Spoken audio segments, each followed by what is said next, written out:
Okay, so this is going to be our first little art project that we do from home, and I'm going to keep it nice and simple. Um, so we're going to do it with some things that we find around the house.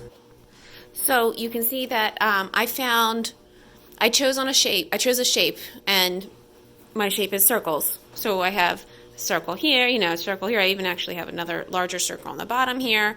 The circle that is the top of my chapstick. So, I have a bunch of circles here that I can trace.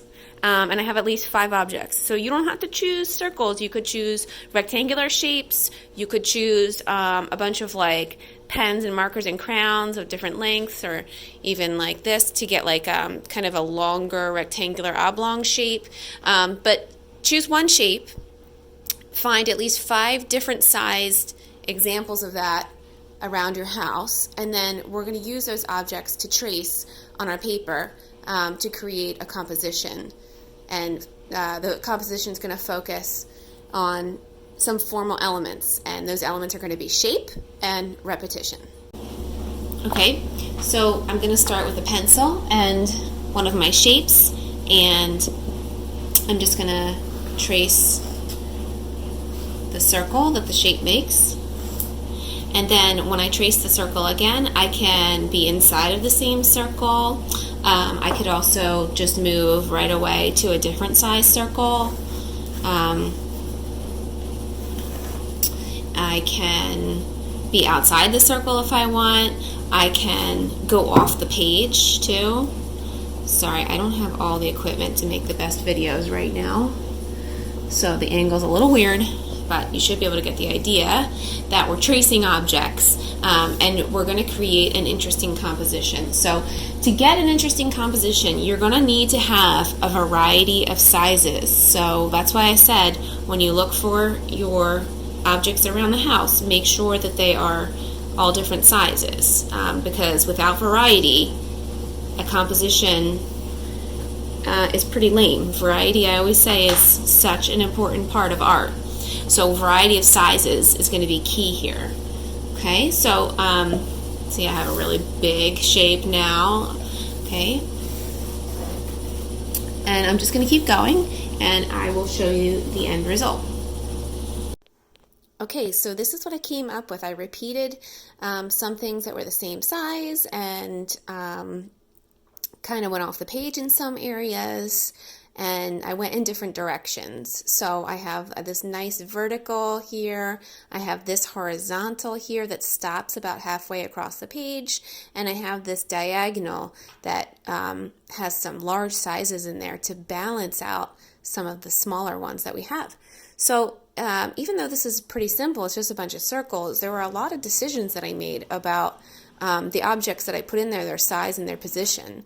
So I want you to think carefully about what's going to be visually interesting when you're tracing your objects. There are a lot of rules of composition that we could get into, but I want to see what you come up with kind of intuitively. Some things to think about might be, following the vertical edge of your page in some places, like I did here, intentionally maybe breaking from that and then doing some diagonals to create like a diagonal rhythm. Maybe you have your design come out from a central spot, so you start in the center and then come out from the center in sort of an even design that comes around like a star or a mandala.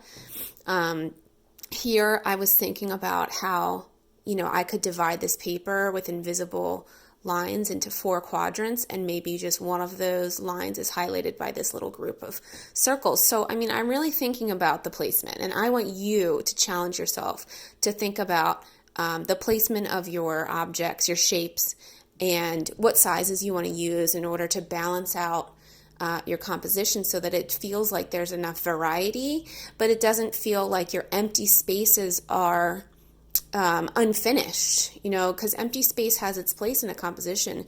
It kind of balances out the spaces that aren't empty. So if it's doing that, I have an equal amount of empty space as I do objects, then that's really nicely balanced and it feels good to look at. It doesn't feel unfinished. So we're going to practice a little bit of this and see what you come up with. So after you're done with your nice pencil composition, then you're going to go over it with a marker. Hopefully you have a marker. If you don't have a marker, maybe find a crayon or a pen or something that's going to give you a darker line than the pencil. Okay, so now I've outlined this in Sharpie. I did the best I could to get nice smooth lines. I'm going to take my eraser now and I'm going to go and erase my pencil lines where I can see them.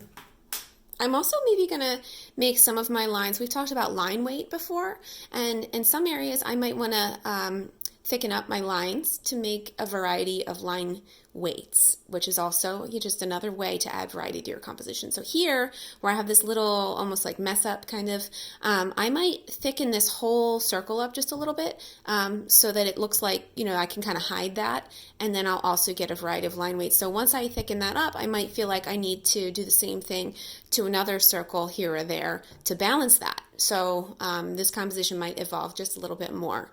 So I'm going to erase my lines, and I'm just going to play with my line weights a little bit now.